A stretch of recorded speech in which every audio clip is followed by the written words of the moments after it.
नमस्कार रामकृष्णारी, माझ्या चॅनल तुमचे स्वागत आहे। माझे नाव लक्ष्मी। मी आज तुम्हाला श्री नर्मदा पुराण रेवाखंड पूर्वार्ध मराठी अनुवाद वाचून दाखवणार आहे। त्वदीय पाद पंकजम नमामि देवी नर्मदे। अध्याय 87 ऋणत्रय मोचनातीर्थ महात्म्यवर्णन। ओम नमो नर्मदाय।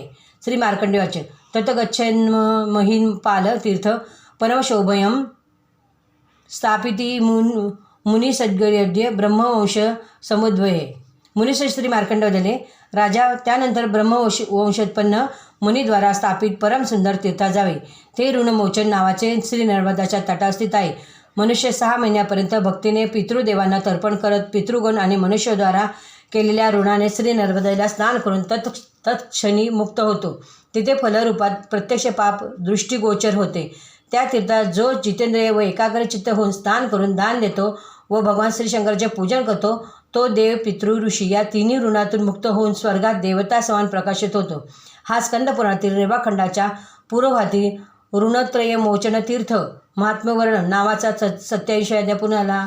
रामकृष्णारी। तुम्हाला व्हिडिओ आवडल्यास लाईक करा, शेअर करा। रामकृष्णारी। नर्मदे हर, नर्मदे हर, नर्मदे हर।